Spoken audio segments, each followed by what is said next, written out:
week. It's a Monday morning. Welcome. It is February 10th, 2025. We are on the hook to have a great, amazing week.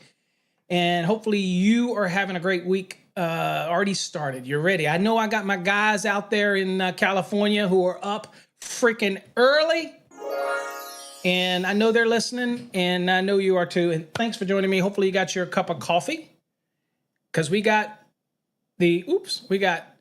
fast track system running, students in the program already. I got notifications already that people in there studying. And then of course, where's he at? Right here, Chief Hogg. Been an amazing impact with Chief Hogg. I tell you, the last week, while we've been giving away the free access to it before we release the smarter model, that's an amazing AI tool that are designed for contractors and all. So make sure you check it out. It's free right now to play around with. All right. Well, thanks. As always on Coffee Hour, to get our morning started, I have just some regular blend. Okay, this happens to be one of our cups, by the way. You can get them over on our website in Master or Journeyman. Okay, great to have your coffee with. Available in black or white. And of course, we have our coins, our Ohmswheel coins that are also available over on the website. Okay. Raymond, you just ordered some coins yesterday. I appreciate you, my friend. Thank you for ordering the coins. Okay. All right, folks. So welcome today. Let me know in the comments where you're from, what you got going on today. Okay, where you're located. If you're a fast track student, share a little love.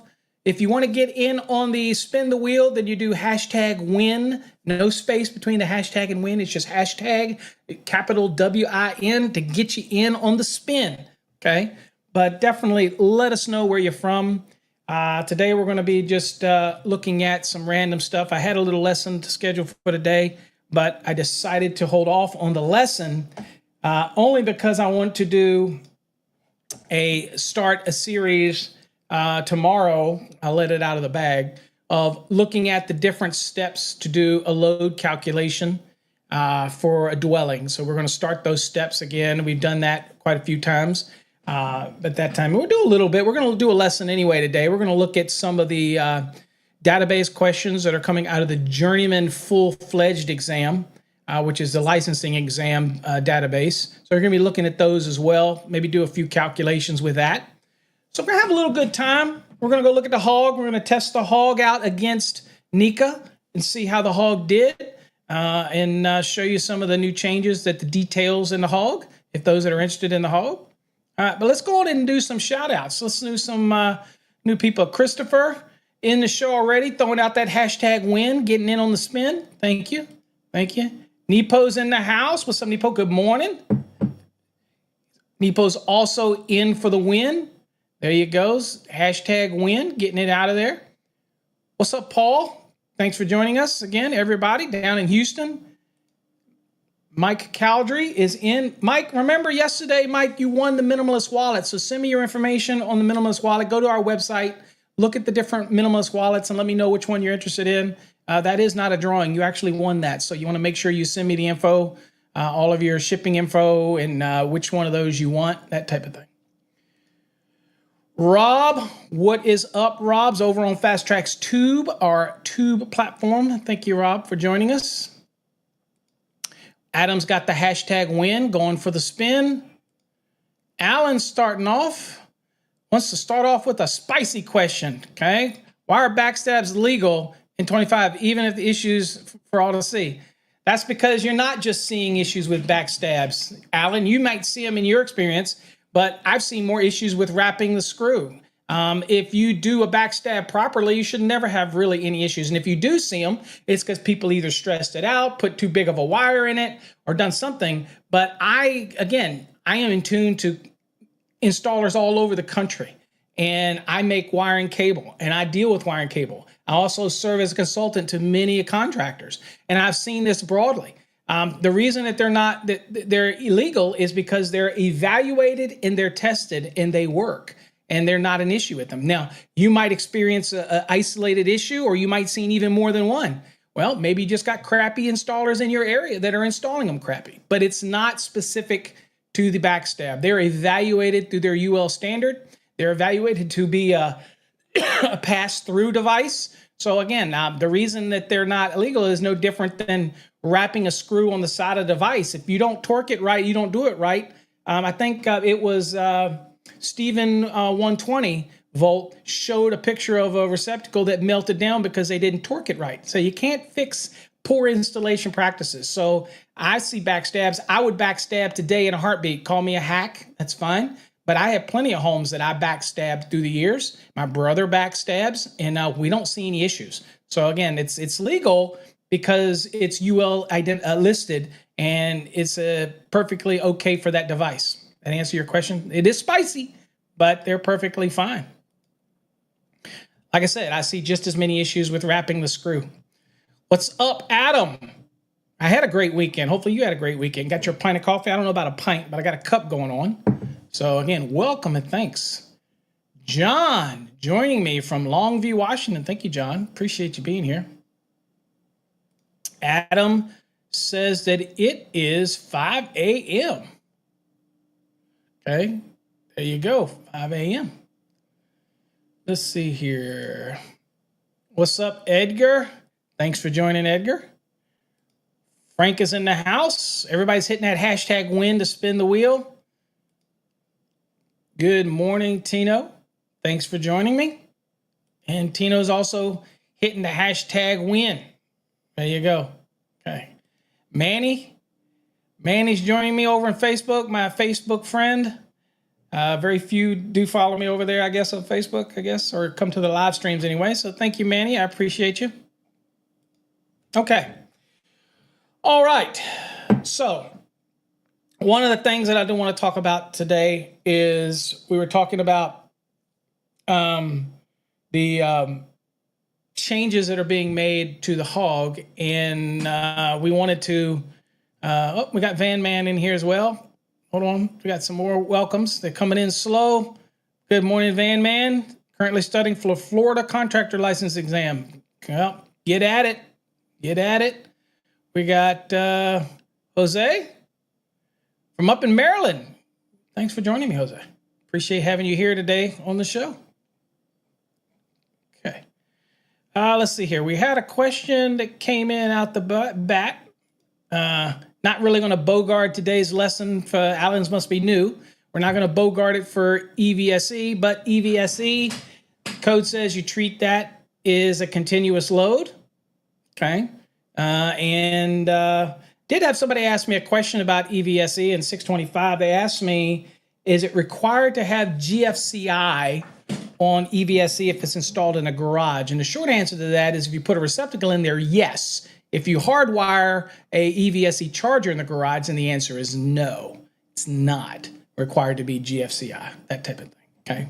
But you got to always follow the manufacturer's instructions for that as well. So we want to make sure that we follow those instructions. Now, just for craps and giggles, since we, talking about EVSEs, and Alan had a question on EVSE, we're in the 2023 edition of the NEC, so whatever edition you're in, what I talk about may or may not be applicable to you, but we do have a requirement in 220.57, which is new for the 2023 edition of the National Electrical Code, which requires that you have a base value of 7,200 watts if, that is a big if you're going to have an EVSE in your dwelling. You don't have to consider this VA if you don't have an EVSE. Okay, so this is only if you're planning to have one during the construction stage, because obviously after the fact, it's not really going to matter, right? But when you go to determine whether your load in your dwelling can handle the additional of adding an EVSE, then you're basically use the information from the actual EVSE to see whether or not your existing service can handle that. And we've done calculations for that, and I encourage Alan to go to Fast Tracks 2. Maybe he'll win one today, a free annual subscription, and there is videos over there explaining how to do that type of thing. Now, when it comes to the EVSE itself, we can go to 625 right here. Right, here's 625, okay, just to get us kind of warmed up real quick this morning, right?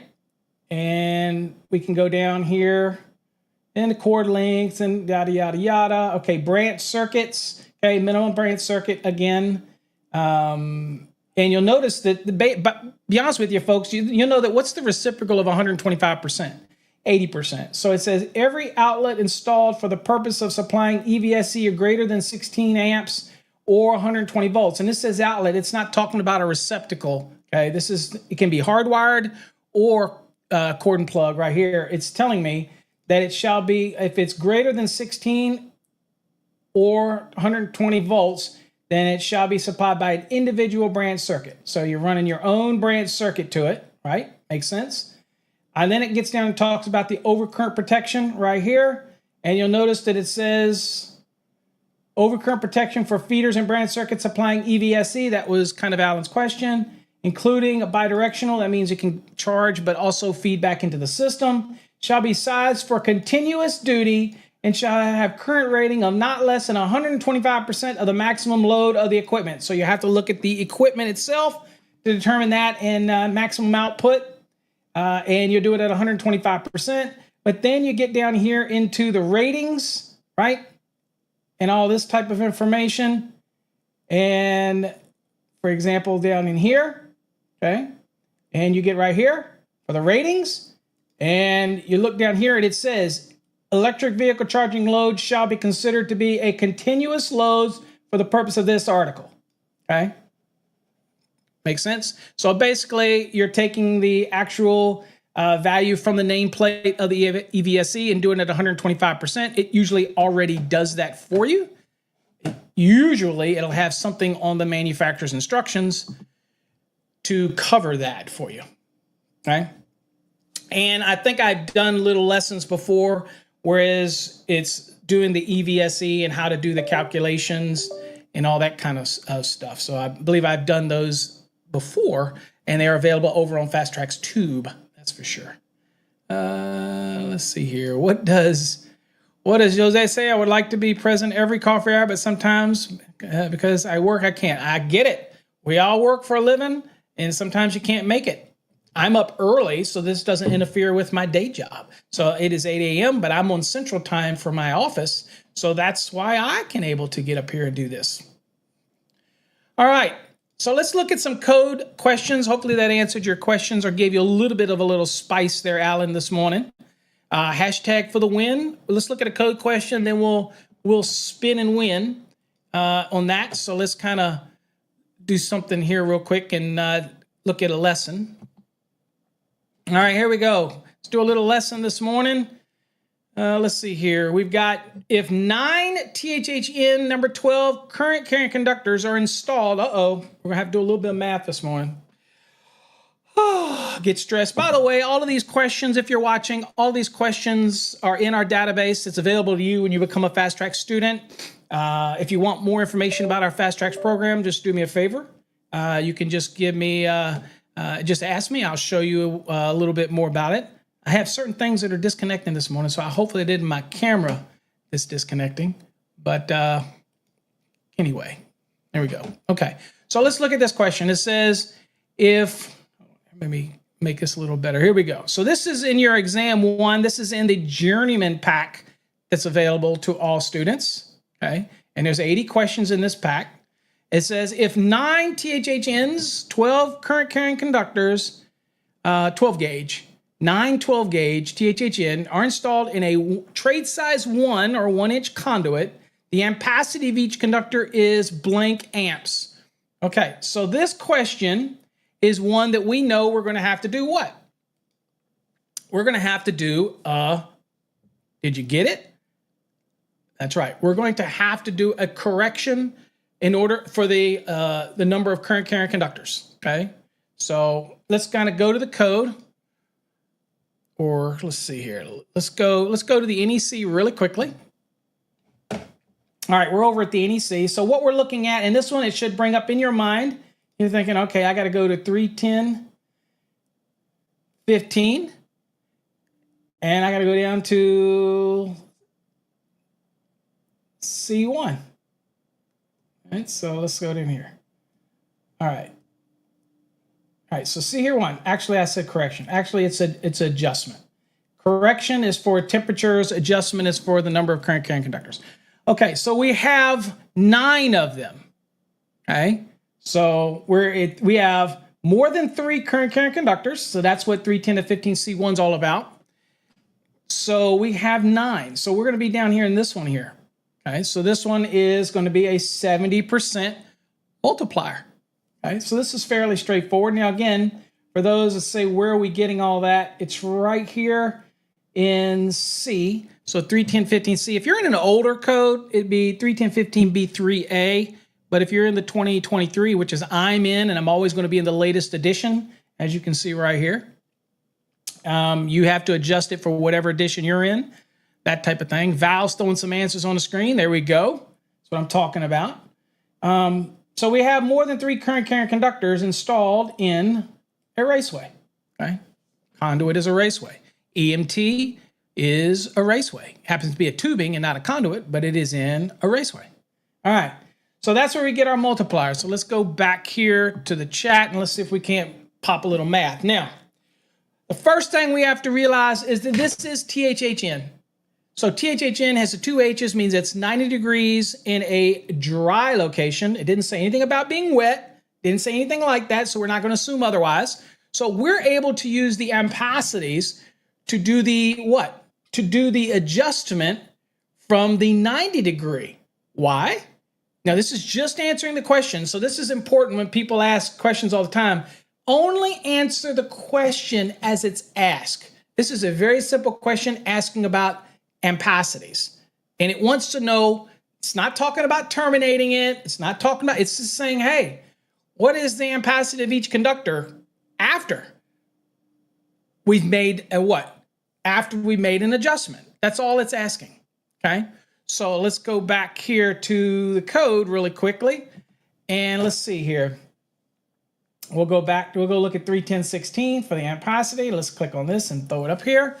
All right, so again, we're gonna be in the 90 because it is THHN. All right, you see THHN listed right here. All right, so again, this was 12 gauge right here, 30 amps. Again, we're doing it to be able to do the adjustment. Now people say, where do I get the permission to do that, Paul? All right, so where do we get the permission to do that? So let's go back and we'll look at 31015. And if you look at it down here, this is 31015, and it talks about using the tables like 31016. So it references these tables, right? So people say, Paul, where do I get this allowance to do what you just did? Well, it says the temperature correction adjustment factor shall be permitted to be applied to the ampacity for the temperature rating of the conductor. Okay, and then it just reminds you if the corrected and adjusted ampacity does not exceed the ampacity of the temperature rating of the terminal. So we can do adjustment and correction, but we still can't exceed the value of the terminal. But that's not what the question is asking us, right? Don't over it. And that's what we try to train in our Fast Tracks programs is read the question, understand what it's asking. And there's a difference between preparing for an exam and being out in the field. What's up, David? Good morning. I see you snuck in here. Good morning. Welcome to the stream. So in this case, we knew that it was what? Our percentage that we were working on. We're like, okay, I get the percentage. We already went and looked, and we're like, okay, well, we're dealing with what? We're dealing with the 70% multiplier. Okay, but it's from what? It's from the 30.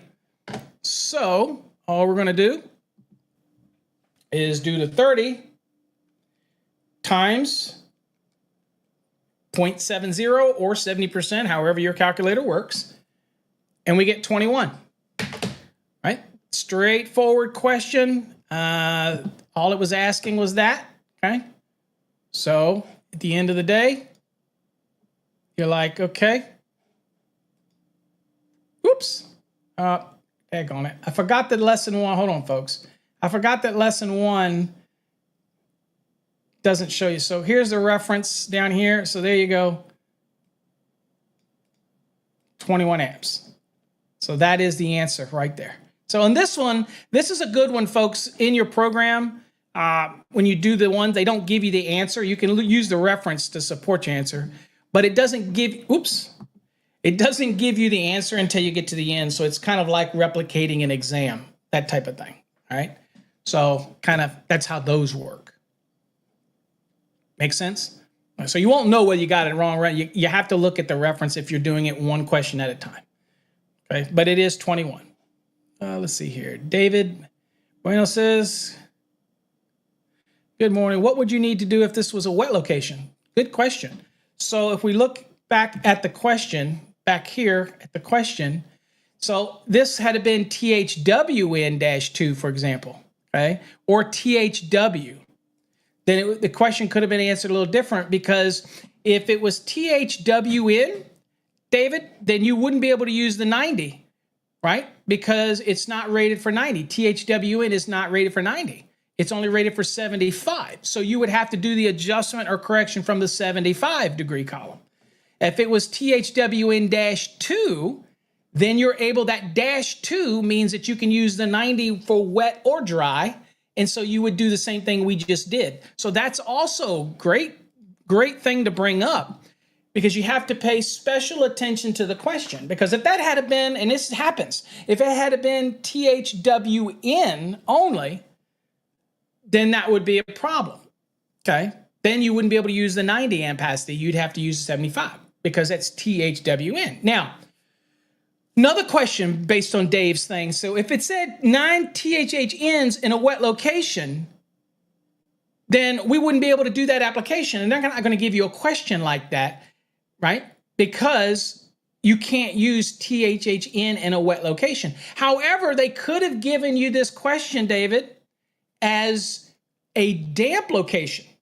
And people say, well, can I use THHN in a damp location? And to that, I go, hell to the yeah, you can, if you can determine it's damp. So these are all amazing little lessons, David. See how just one little conversation can really turn into a massive learning moment? So let's look. So if I go over here, here's things that people don't realize, okay? If I go to 310.4, and I go down here to THHN, right here, notice something? Dry or damp locations, 90 degree. It's THWN that's limited to what? Dry and wet, but it would be 75 unless it is THWN-2. That's what that -2 means. And then it's for 90, dry and wet. Okay? Great way to lead into that one there. So great job on that one. Okay, so let's answer this one. Let's go to the next one. Okay, next question. All right, let's see here. All right, so it says blank elbows, couplings, and associated fittings are permitted for use on RMC. Well, this one it's easy, but we're going to dissect this one out, folks. So blank elbows, is it steel elbows, RMC? Well, you have aluminum RMC. It's not just steel available. So it seems like it would be either. So it would be both A and B, or would it be listed? All right, so here's an easy way to dissect this one, okay? All right, here we go. I am being called farm animals already out the gate. All right, appreciate it. All right, so RNC. So what we want to do is go to the NEC, and we're going to go to the code reference. Hopefully y'all know which one is dealing with rigid, right? And we'll go right here. And here you see Article 344, just a little things to commit to memory. And I'm going to click on 344. And I'm going to be knowing that this is probably going to be a very short article, right? All right, Paul's got some answers on the screen. That's what I'm talking about right there. Boom. Look at that. What do we got? The GOAT throwing up in there code references. That's what I'm talking about. Learning those code references, hitting those flashcards. Awesome. All right. So we're here in, let's kind of, Abe's is the pop-up morning mental message. Okay, all right, so we'll go through here. So what we're looking for in the question was elbows, coupling, associated fittings. Okay, so listing requirements. It says RMC factory elbows, couplings, and associated fittings shall be listed. Okay, all right. So it requires listing requirements, okay, in 344.6. So I would think the answer to this one is going to be right here, listed. That's the best answer for that. And what reference does it give? 344.6, which is a listing requirement. So right there, listing. 344.6, that's your listing requirement. It's listed. All right. Next one. MC cable shall not be installed in what? Well, MC cable, y'all know that you can do a lot of things with MC cable. We can PVC jacket MC cable. We can do a whole bunch of stuff with MC cable. So let's see here. But this is one of those questions where right in the question, it makes you realize when it says shall not be installed. So what is that? Let's do a little bit of a helper thing. When we have different chapters that are dealing with wiring methods, you're going to have some things to remember. You're going to have a dot 10, you're going to have a dot 12. Dot 10 is uses permitted. Dot 12 is going to be a list of things that are not permitted. All right. So that's the kind of thing. And in this question, we're not digging deeper than what we need to be. All right. So we know that we're dealing with MC cable. So we have to be in the article that deals with MC cable. So you have to remember that you have 320 for AC cable. You have 330 for MC cable. You can find that obviously in the index. But what I want to get you to do is realize that start getting used to these various different articles, right? So you can be able to just quote them out, like 314 outlet boxes, junction boxes, whatnot. 310 is conductors. 300 is general wiring methods.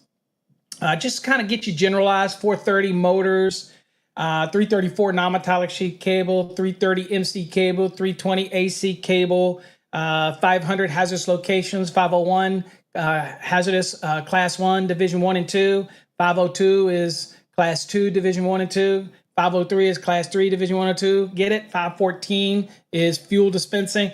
Get it to where you start remembering these things. Chapter 9, Table 1 is fill requirement percentages and the notes, that type of thing. All these get kind of used to these, and you will be a much better electrician, even in the field. If you got to go to the code book, because again, the memory, it comes and goes. We got so much stuff banging around. We're all in a perpetual state of Alzheimer's, I believe, sometimes. So brain fog. So the quicker you can remember certain things, the quicker you can get to certain things, and it makes it a little easier to be able to get to and things like that. So just try to get used to the different code articles, and then remember some cheat things like remember dot 10, dot 12s, that type of thing. And dot 30 for securing and supporting, for example, of most of the wiring methods. All those type of things are just going to make your life so much easier to maneuver. At least gets a place to get started, right? All right, so in this case, we know it's MC cable. And so we want to go look at that. So we're going to go to MC cable. We know that this is Article 330 right here, or we should know that's what it is. All right, and I'm going to bold scan it because I know that 330 is not a big article. Get used to bold scanning. It's going to make your life so much easier the more you get used to it. Again, we could go under the index and look under MC cable, metal clad cable, that type of things. Then you're going to see dot 10 and dot 12. Dot 10 use is permitted, dot 12 use is not permitted. So this is a not permitted one. All right, so let's kind of go down. And here is the uses permitted. We get a lot of good stuff here. Okay, direct burial where it's identified for use, yada, yada, yada. In damp or wet locations where a corrosive resistant jacket is provided over the metallic covering, yada, yada, yada. Then we get down and then then we get here to uses not permitted. Okay. All right. So it says right here, we're exposed to any of the destructive corrosive conditions in A or B unless the metallic sheathing or armor is resistant to the conditions or is protected by materials resistant to the condition. Okay, so here's an important thing to learn about a question. So if you're taking an exam, both of us know that they make a PVC jacket at MC. And we know that PVC material is corrosive resistant. And we get the permitted use up in 330.10, but that is not what the question is. And I try to tell people all the time, don't overthink it. Again, it's just an exam. And it's asking about regular MC. It didn't say that it was PVC jacketed. It didn't say that it had a protective coating. It didn't say any of that stuff, right? Okay. So basically, in looking at it, you got to pick the best possible answer, right? So we're going to go back to the code. And it says we're exposed to physical damage. That's not a question, not one of the answers, okay? And here it says direct buried in the earth or embedded in concrete unless identified for direct burial. Okay. So what we're doing back, and since it made a reference to this, if you go back to the question, right? In this question, it didn't say anything about cable tray in there. It didn't say anything about outdoors in that question, right? It didn't say anything about concealed locations, but it made specific reference to concrete, right? And so if we look at the code reference, 330.12.2a, which was the direct reference to concrete. That's an example of the best possible answer is the concrete. Now, people will say, can I ever install it in concrete? Can I ever, to quote Philly Queso, if it is actually in a PVC jacketed material? And then you get the permission to do that where? Just so you can see it. I like to share these things. Just so you can see it, I'll go back up here. The use is permitted. And down here it says in a damp or wet location where and again, direct buried in the earth is a wet location, just so you know, where corrosive resistant jacking is provided over the metallic sheathing, and that and is important, and any of the following conditions are met. So I first have to have that jacket over the cover. So I have to have a PVC, for example, extruded jacket, and then any of the others down here, okay? So it can be, let's see here, a metallic covering that is impervious to moisture. That would be like a continuous MC cable, okay? Smooth, we call that. It says a jacket resistant to moisture is provided under the metal covering. So it has a metal covering over it and a metal covering under it. I mean, a PVC jacket over it to meet this part. And then under it, over top of the extrusion, it has another jacket. That'd be like having, tray cable, for example, inside of an MC. That'd be an example of that. And then the third is what most manufacturers will do is here, the installed conductors under the metal covering is listed for use in a wet location. So that is why you typically will see MC cable with conductors inside of it, whether they're PVC jacket or not, the conductors inside of it, to save us a step. Those conductors will have THHN/THWN-2 or even XHHW-2 inside. Why? Because we don't want to make something special if we want to use it for direct burial MC. We want to make it one way, and then all of a sudden, all we got to do is extrude PVC over it. It saves a step. And the more steps you have in making cable, the higher the cost it's going to be to you. So we make it with the MC with the wet location inners already.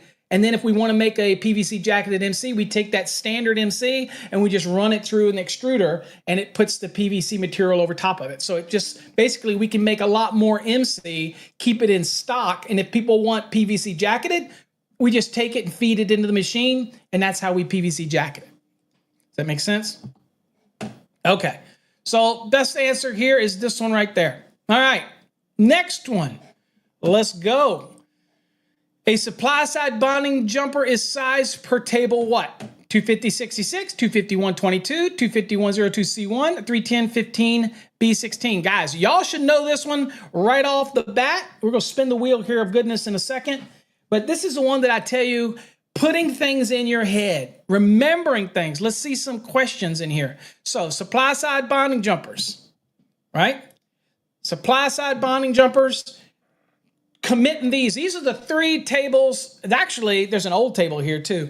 These are the ones you commit to memory, right? I'm just saying, as an electrician working in the field, as an apprentice working in the field, these are things you just want to lock into the brain. You've heard me repeat it over and over and over again, okay? I want to repeat 250.66 is grounding grounding electrode conductors. That goes from your service down to the electrode. That connects to two, okay? That's 250.66. That's based on the size of the conductors that are supplying the equipment.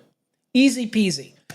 251.22, remember that one. That's for equipment grounding conductors. That's sized based on the overcurrent protected device, and it goes with the circuit conductors downstream. That's sized based on whatever the overcurrent is. Easy peasy. Remember, 251.22. Boom, boom, boom. Now, 251.02C1, remember, that is a table that was derived from 250.66, but is for sizing the minimum size for grounded conductors, supply side bonding jumpers, main bonding jumpers, grounded conductors. That is a minimum.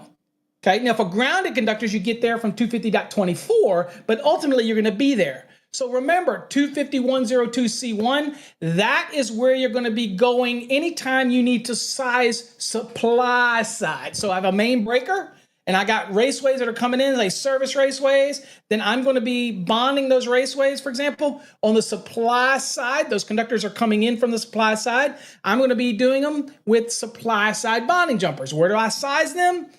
251.02C1. And we're going to go down here really quickly to show you that. So you can kind of see. We'll look at each table real quick just because I feel like the mojo needs to be. So there's the first one. Here's the first table right here just for craps and giggles. You see this table right here. This is for sizing grounding electrode conductors. And again, it's based on the size of the conductors that are coming in. Oh, and by the way, if it's parallel, then it's say two 500 kc mills, and that'd be 1,000 kc mil. Okay, you take the parallels if that's what's supplying the equipment. Okay, so that's that one. So that's for grounding electric conductors. So that's not the one we're looking at. The next one is 251.22 I told you about. That's this one right here. And we probably could do a whole show on 251.22. But there you go. There it is right there. This is for minimum sizing of the equipment grounding conductor. Okay, so that's that one for 251.22. Commit that to memory. Okay, that's for equipment grounding conductor sizing. And again, you see here it's based on the overcurrent device. Right? And then the one that we're looking at is 251.02, right? And we're looking at C right here. Supply side bonding jumpers. And this gives you the sizing, whether it's a single raceway or you have multiple raceways. And this gives you the allowances here. And by the way, just so you know, for supply side bonding jumpers, I have a neat video over on FastTrax Tube about how to do this. But if I have one jumper that I want to run for the supply side, I want to loop it through the raceways, say I have multiple raceways coming in, then it has to be sized based on the summation of just take one phase from each one of the raceways, okay? If you're paralleling it out, ABC, ABC, ABC, for example, just take the A's, add up the summation of circular mill, and then you would size that jumper based on 251.02C1. Okay, that's what we talked about, that paralleling. If you wanted to do individual ones, means go from your grounded neutral terminal bus over to each raceway separately, then you're going to size that supply side jumper based on the size of the largest ungrounded conductor in each one of the raceways separately. So again, you get the daisy chain option, or you can go directly to each one of those raceways when you're doing sizing for supply side bonding. The only thing to remember is when you're doing the summation, it's obviously going to be a bigger conductor, and your lug that may be at a bonding bushing may not be adequate to handle the size of that conductor. So that's why a lot of people will do the individuals, because if you did the summation, then the conductor would be too big. If that was confusing to you, then you need to go watch my video. Okay, it's over on FastTrax Tube. It's the best investment you'll ever make, becoming a member of FastTrax Tube. That is the best video platform available out there. Okay, all right. So anyway, there you go. And so this is what the table looks like, just so you can see it. Notice this. Oops, hold on. Notice this table looks exactly almost like 250.66, right? The only difference here is in this table, when you get over 1100 or over 1750 aluminum or 1100 copper, you've got notes where you would apply 12.5%. Okay, see these notes? You don't have that in 250.66. So the GEC never has to be larger than what's available in 250.66. But here, you could have to apply the 12.5% rule. Okay, and we cover all that in our video. Go check it out. Help support the channel. So anyway, back to the lesson. All right. So, and then this one down here, by the way, this is the old reference. This is an old reference to the ampacity table, probably, 31015B16, which is now 31016, but that's the old reference. Okay. So this is the only answer. Let's look at the reference. Boom. 250-102C1. All of y'all got that one. Boom. All right. All right. Let's spin the wheel of goodness. Let's give away a little something, something. All right. So let's restart this thing. All right, guys. So what you got to do is #win. Let's hope everything works. And we will see if we can't give away or get you registered for the drawing to give away some goodness. All right. So remember, hit that #win. Let's do this. We got to have music as well, because I don't want Paul jumping on me. He'll be wanting me to beatbox or something today. So let's do this.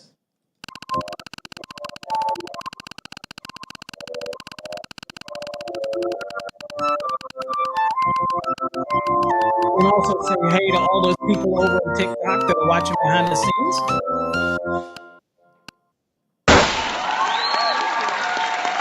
James, listen. All right, James, you have won the opportunity to spin the wheel today. So let me get you down here, James. Let's see what you can get in the drawing, or if you'll win something instantly. Let's go on and spin the wheel and see what you get. I know y'all don't come for the giveaways, but it's neat while you're here. Might as well spin the wheel and take a chance. We got software to give away. We got courses to give away. We got stuff like get registered for coins, minimalist wallets, license plates. We got all kinds of good stuff. All right, 12-month access. James, if you already have it, let me know. We can spin it again for you, or you can gift it to somebody else and we'll spin for somebody else. But you get 12 months if you already have a subscription to Fast Tracks Tube, which I was just talking about, the amazing videos. If you already have a subscription, you can even add another year onto it if that's what you'd like to do. So we'll let you decide on that. And we're going to spin again. We're going to pick somebody else to give another thing away.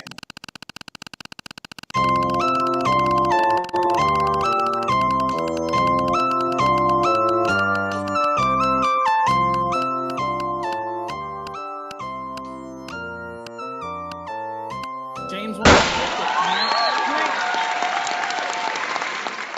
Frank the Great.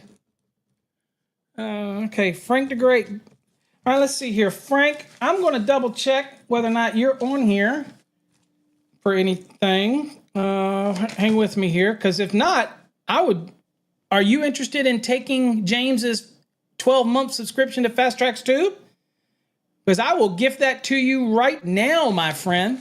And you will get access to 12 months of videos, webinars, any of the new stuff that we add over there. You will get access to it automatically over on Fast Tracks Tube. I don't see you in the list here, buddy. So, Frank, I'm going to gift you. You got a chance to spin again, but I'm going to gift you the Fast Tracks Tube. And that would be from James. Okay? And James has decided to gift that to you. All right? All right, let's spin the wheel one more time. Let's get a name of somebody else.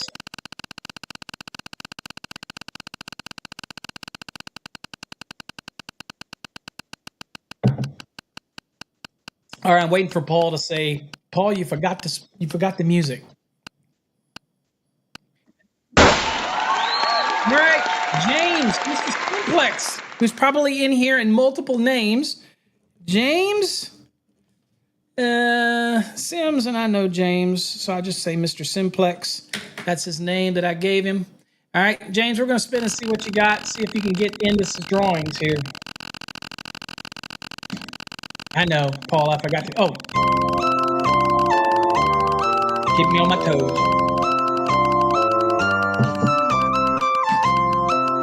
Good morning, Ray.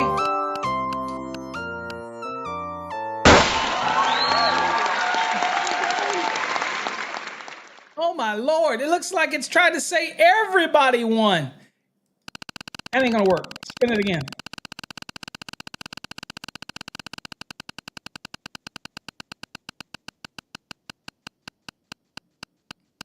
All right, James. Oh, wait a minute. I was actually spinning for you, James. That wasn't that, right? So you get the license plate, James. So let's see. Let me make sure you haven't won the light. You haven't won a license plate before, have you, James? These are cool license plates. They're novelty license plates with whatever you want on them. Oh, James, you've actually won you've been in the drawing for the software. Okay. So James, do you want we'll get you the plate, drawing for the plate.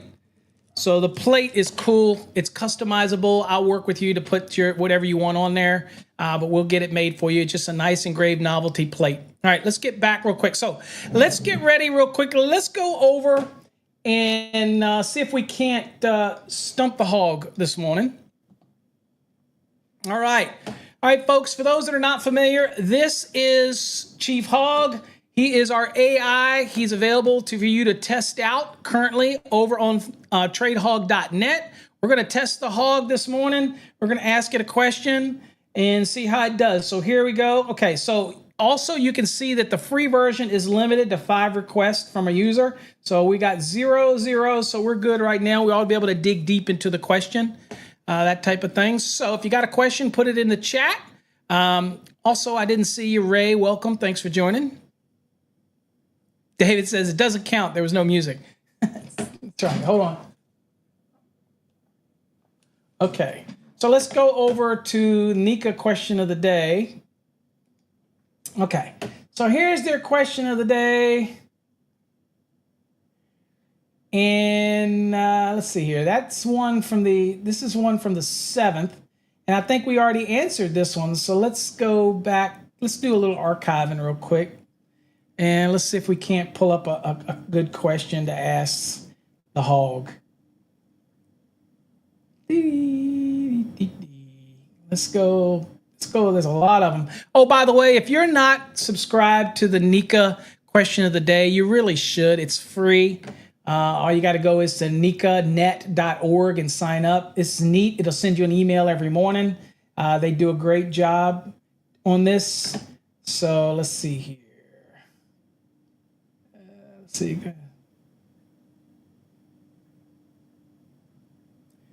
Okay, so here's a good question. Okay, let's just take this question. Okay, so this question says, when sizing an optional generator for a home, would I use Article 702 and 710? Does the generator really need to be sized for the total connected load? Okay, so that's that question. So let's see if we can't get over to the hog.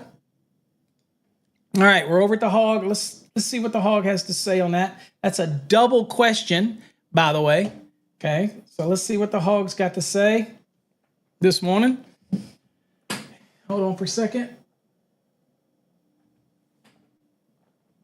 All right, over on TikTok, it doesn't want me to verify who I am.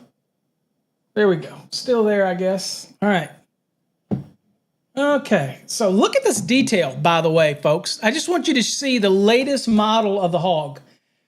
I mean, think about this, guys. Really, seriously. Look at what it's done. This is why this is going to be a game changer for you to have in your pocket. Look at this detail. It says, when sizing the option generator for the home, you would refer to 702, which covers the optional standby system. Article 702 provides guidelines for the installation and sizing of generators that are not required for life safety, but are used for convenience or to maintain certain loads during power outage. All right, it came up with that on its own, folks. All right, I didn't type that. So here's some key points. It gives you load calculations. According to 702.4, it says the generator does not need to be sized for the total connected load. Instead, it must be capable of supplying the maximum demand likely to be imposed on it. This means you can selectively choose which loads the generator will supply during the outage. That is very true, okay? But it also says what happens if you have load shedding. So it says 702.4.b4, it says allows for load shedding, which means that you can use an automatic or manual means to disconnect non-essential loads to use a generator can handle so that the generator can handle the critical loads. Transfer equipment. 702.5 requires that the transfer equipment be used to ensure that the generator is not connected to the utility supply, simultaneously preventing backfeeding. There are many ways that you can do that. Transfer being whether or not it's a manual transfer, whether it's interlock or whatnot. You have that type of scenario in play. Now, 710. 710 pertains to standalone systems, which are typically used on off-grid applications and are not connected to the utility grid. This article would not apply to a typical home generator setup that is used to back up the utility power. It's intelligent. Now, check this out. It's also doing what's called a multi-code verification. This is like no other system out there. This is not what ChatGPT is going to do, folks. This is looking at itself to validate its responses, okay? And no conflict with 710. It looks at each one of these references to validate before it pops back, and it says, in conclusion, for a home generator, 702, and ensure the generator is sized based on the maximum demand of the selected loads, not the total connected loads. The response has been verified for compliance with the 2023 NEC and it does not show a conflict. Now, let me show you how to train this model for you in your discussion. I'll ask it a simple question. I'll say, because once you go to these codes, this is what you're supposed to do. You're supposed to go to these code references in your book. You never take an AI for granted, okay? You want to, even experts, you want to go look at the references that it gives you. And so I'm going to ask it another question. I'm going to say, but if the load, if the transfer switch is automatic and no load shedding is used, watch this, guys, will the generator, I can't spell this morning, need to be sized for the load? Okay, I'm just asking a question, just kind of talking it. I'm just having a conversation with the Chief Hog, and I'm encouraging you to do that with this feature. Okay, look at this. Look what it spit back out. It says, in the scenario where an automatic transfer switch is used and no load shedding is implemented, the generator must be sized to handle the entire load that could be transferred to it. This is accordance with 702.4.b.1, which states that if the generator is intended to supply all loads automatically without any form of load management or shedding, it must be capable of carrying the entire load that could be imposed onto it, okay? So here it says, if you're using an automatic transfer, now in a manual transfer, you're controlling your loads, okay? So that makes sense. You just got to do a calculation. You're going to mark, as an electrician, you're going to mark what loads need to be on it, which are safe for your customer to turn on. You're going to be stating that. But if you happen to put it on an automatic transfer and you're not using any load shedding, and that generator could just come on with any loads running, then it says if the transfer switch is automatic and there's no load shedding, it says that generator must be sized to handle the full load that the transfer switch will transfer to it. That means you have to do a load calculation. Look at this. And it even goes into scenarios about that.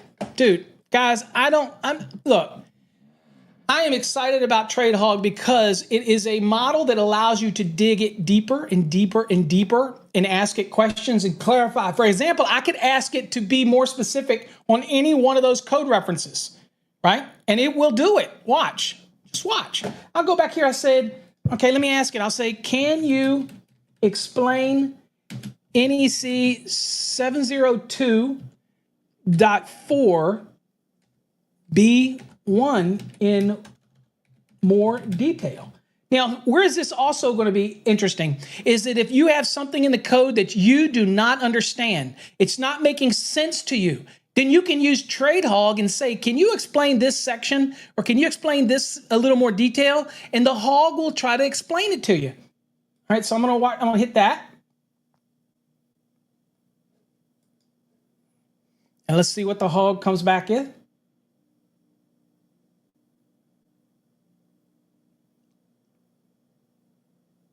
Look at this. Look. Certainly provide specific guideline for sizing generators for optional system when an automatic transfer is used without any load shedding. and it gives you an overview. It talks you through it in a logical way that you can understand. Guys, this cannot be done on any other model other than our TradeHawk. And we are making it, Jeff is making it smarter and smarter. Dude, guys, it's a game changer for the industry. It's like having an expert in your pocket that you can ask it questions and it will learn based on your discussion, okay? So for example, just for an example, you could be asking it questions and I could go back here and say, can you give me a summary of our conversation? I'm just showing you guys what this can do real quick. All right, so I've still got 3 requests, still got a couple requests. I can do up to 5 in this free version. So I'm asking it, can you give me a summary of our conversation? And I click that, and then watch.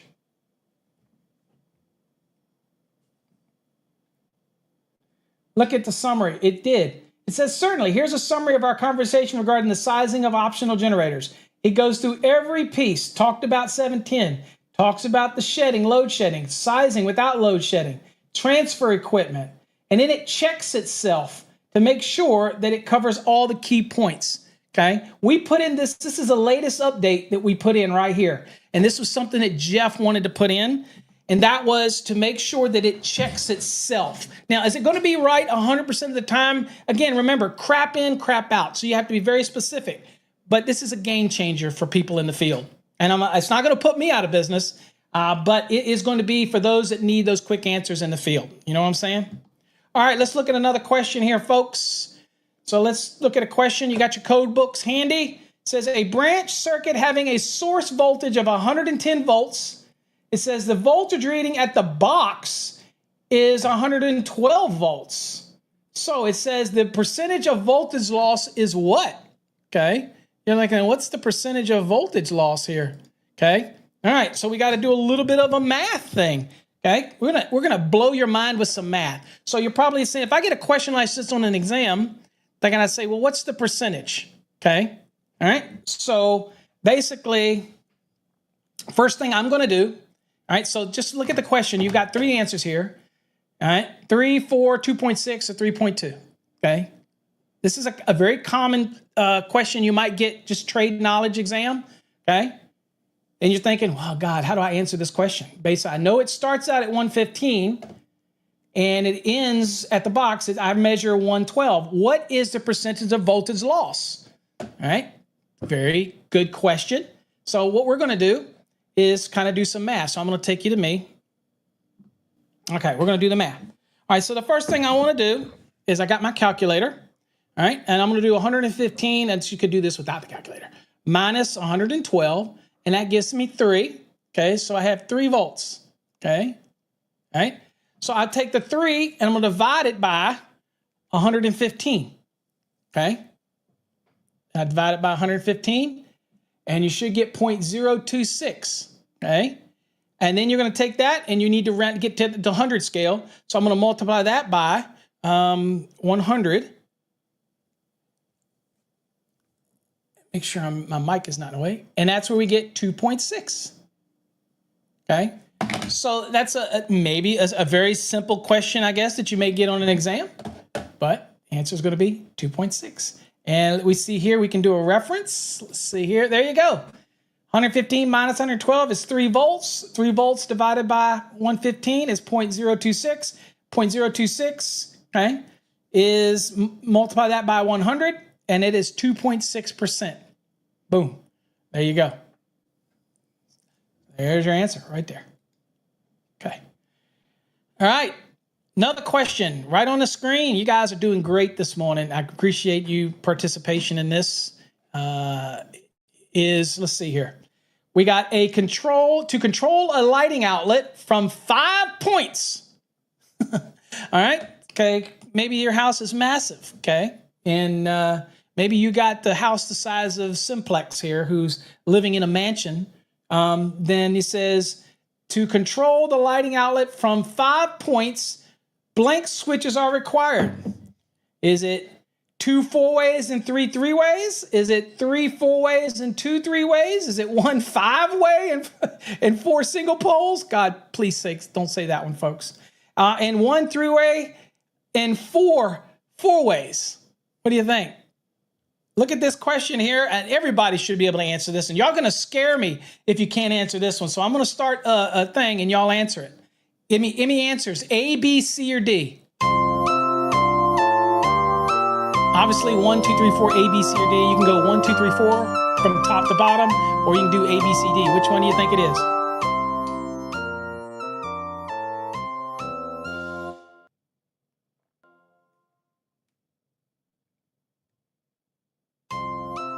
Let's go. Come on, let's go.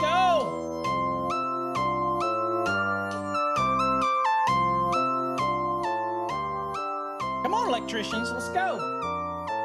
This is a question that you all should know, okay? You all should know this bad boy because you're in the field. You're having to wire this bad mamma jamma up, okay? Give me some more questions here. Let me do one more.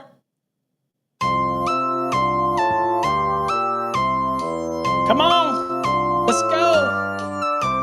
Y'all know the question. Let's go to the chat real quick. Let's see what we got going on.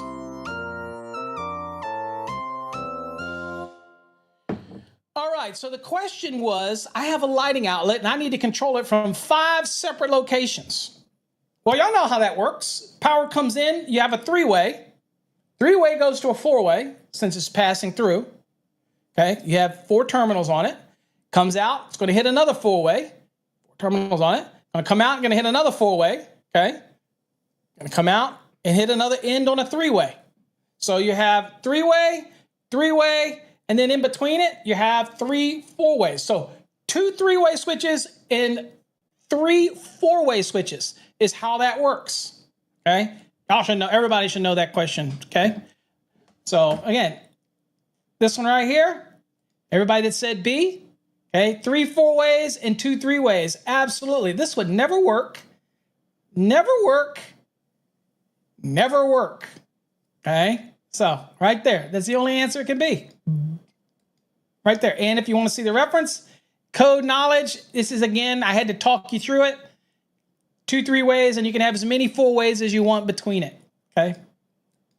So there you go. All right. Next question.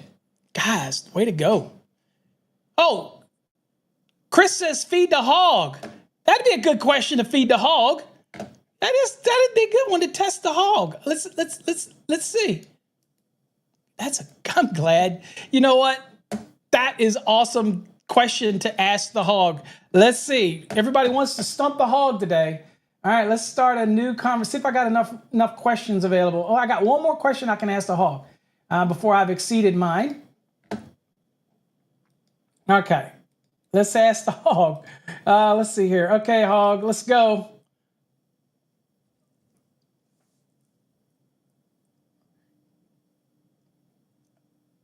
Okay, it says to control, look at the detail here first.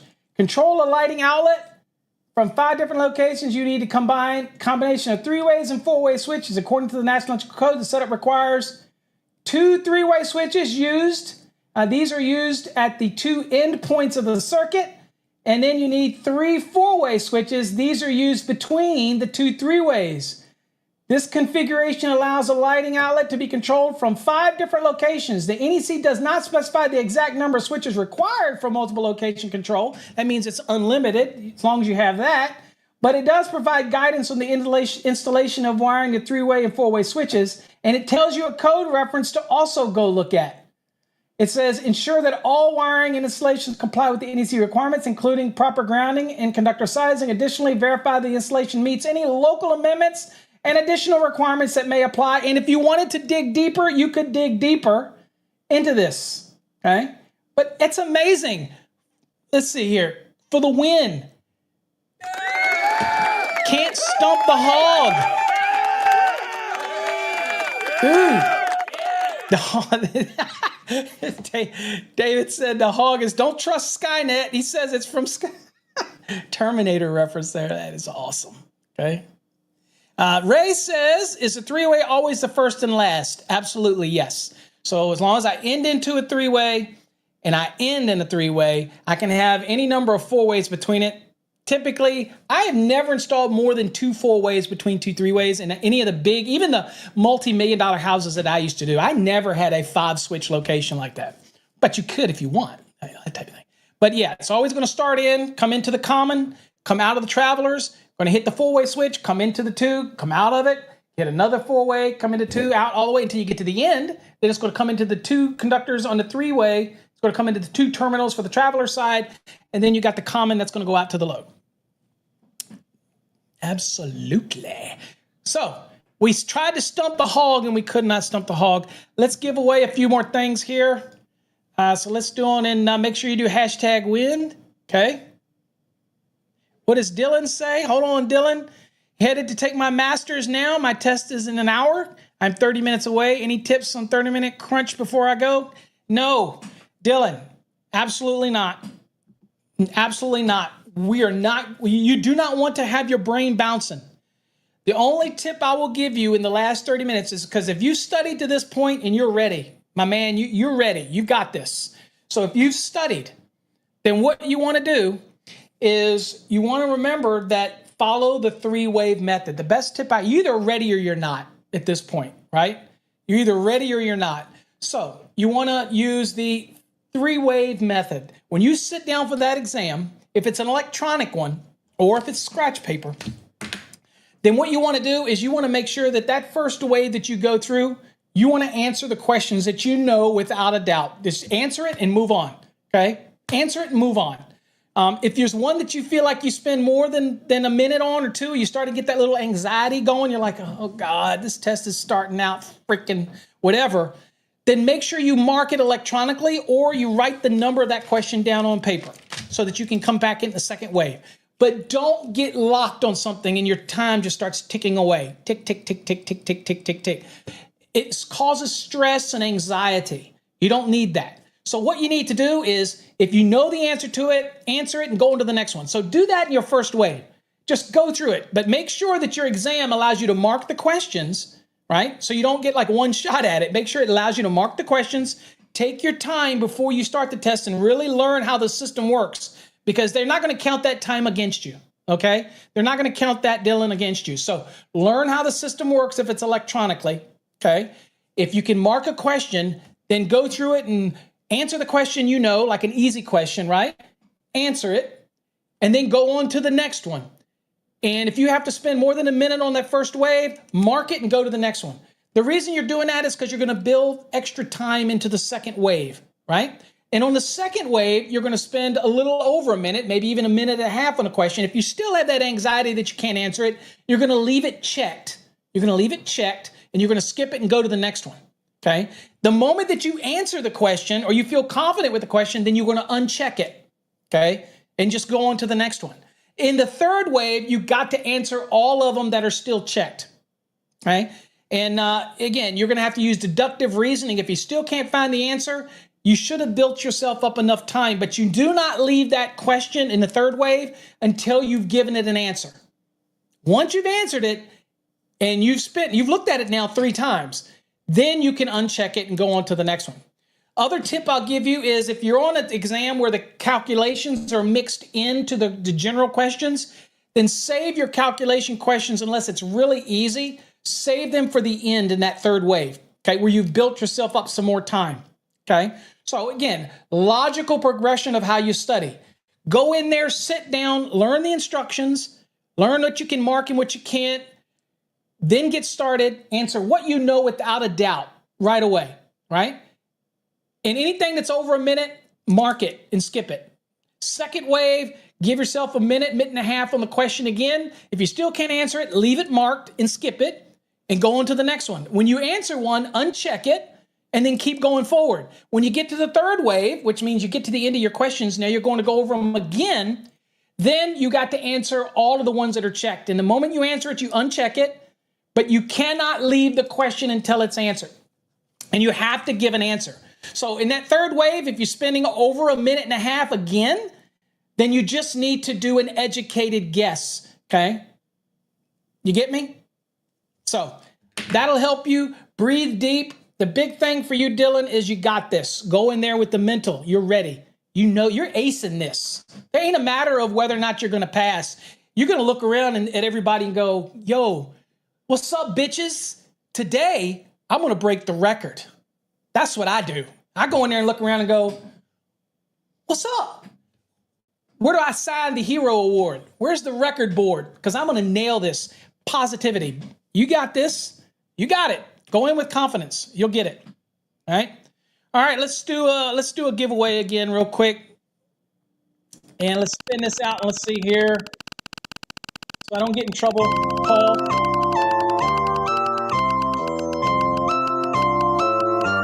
You got this, Dylan. Relax. You're the man. You got it.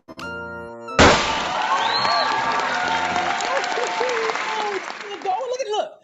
Oh, we're going to do this again because it's having a brain fart. I have no idea why it does that. I guess I can't complain. It's a free tool. I didn't have to make it, so.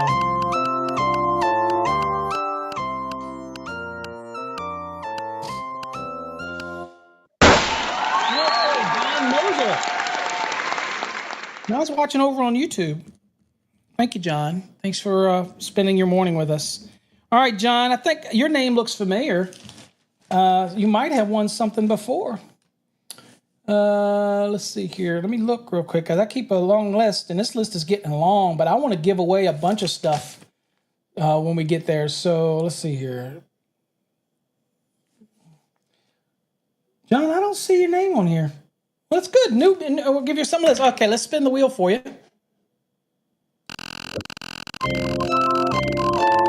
John Moser. We're all about positivity here in the morning. Haters be haters. They don't need to be here. Okay? We got all you folks that join me every morning. We want to pick your day up. We want you to have an excellent week. What a way to start a Monday, Dylan. John, you won a Minimalist wallet. Okay.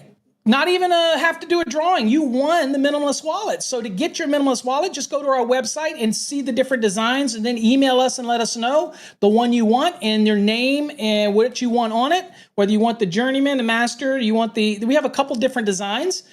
Go look at it and let me know which one you're interested in and just email us and Darlene will take care of that and we'll get that Minimalist wallet out to you. It's not a drawing. You win it instantly. Okay. So boom, there you go. So John, Minimalist wallet. Not even a drawing for that. You won the wallet, dude. And the color of our choice. You don't get to pick the color, John. Sorry. Anyway. All right. So let's see here. I got one more that we want to do here. Let's go on and do it again. I love giving stuff away. And then we'll end on the last question, and then we'll end it for the day. I'm a little over today. Sorry. It's coffee hour, but as everybody says, you got to have a pint of coffee when you're working with me. All right, Mike. You did win the other day. But it pays to be here. All right, Mike, let's see what we can give you. See what we can get you in a drawing for that estimating software, maybe. That is amazing estimating software. I'd rather have the course that teaches estimating. We have that too.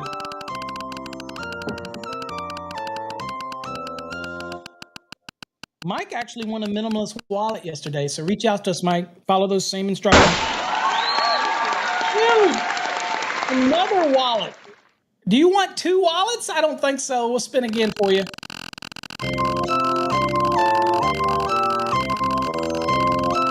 Can't put the one wallet in your pocket at a time, bro. Unless you have somebody you know, I guess. Charles Bailey's on here. Charles, I haven't seen you in a while. Thanks for joining us, Charles.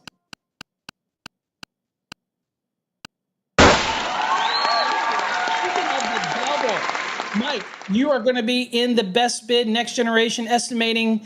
If I got to spell estimating right, because that's obviously wrong, so I must have been dyslexic that day.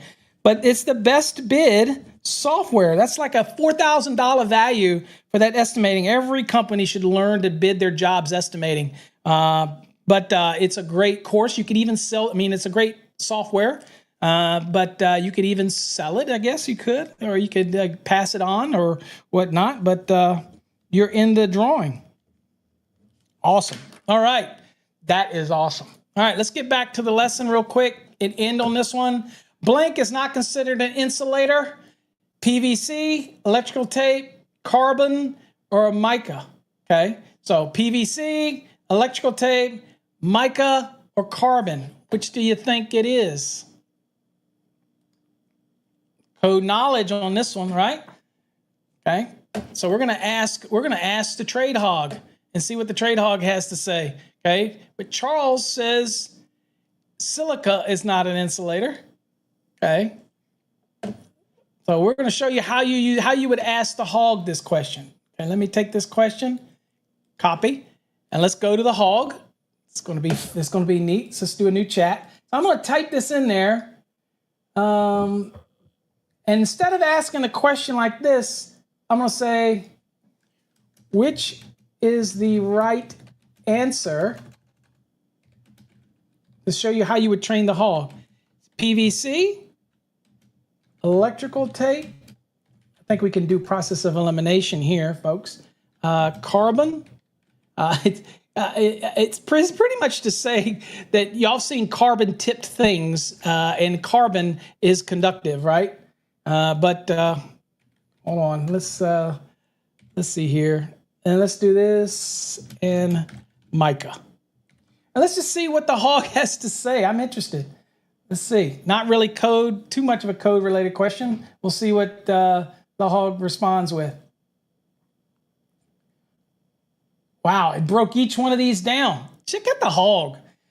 To determine which material is not considered insulator among PVC, electric tape, carbon, and mica, we need to evaluate the electrical properties of each. PVC is a common insulating material.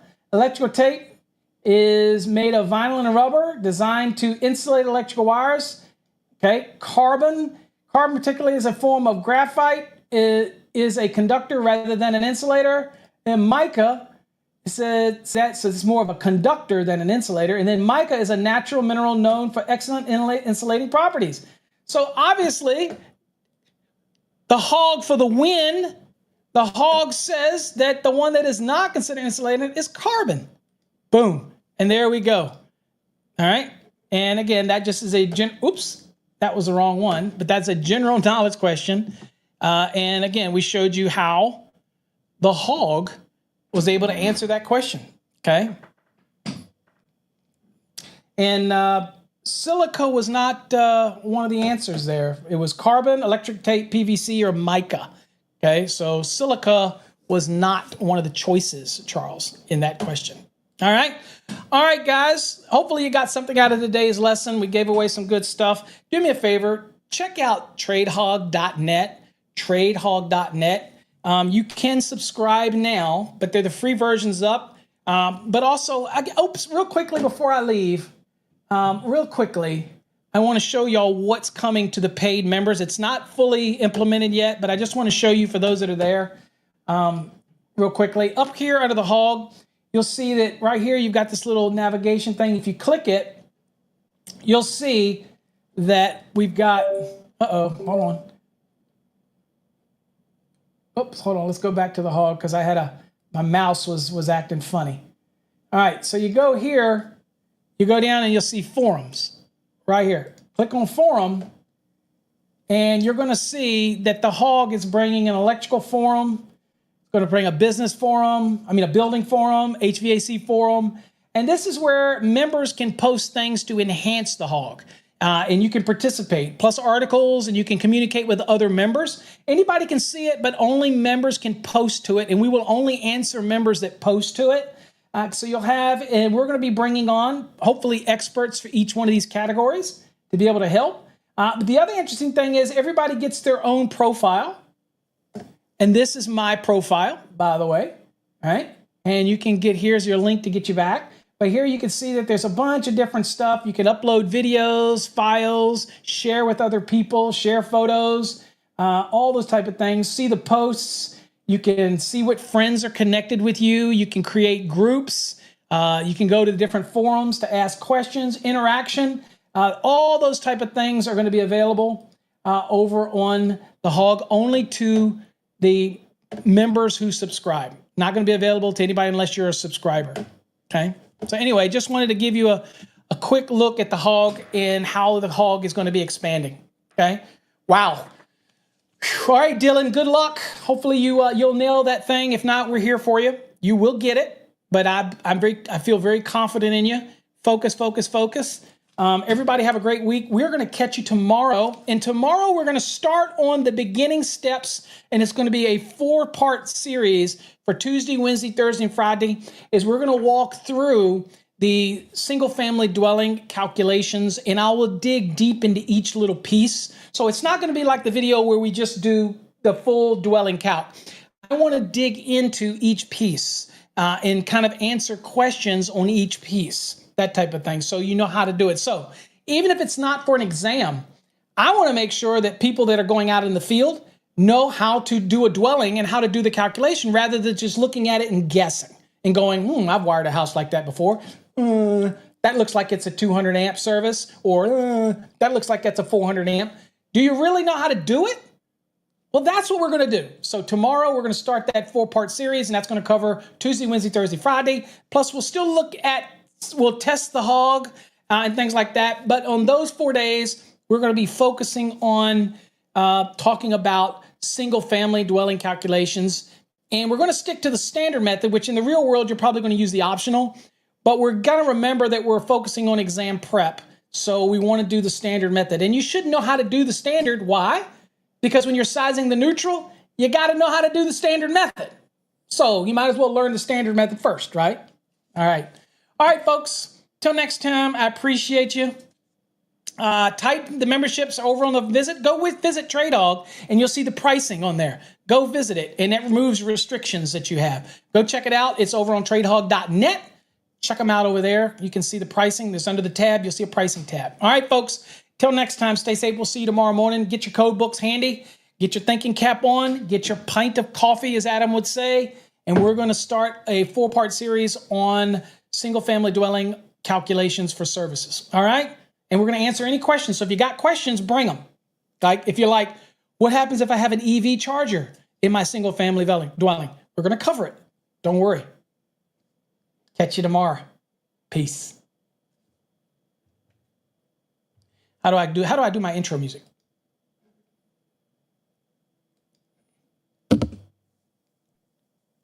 All right, we're out.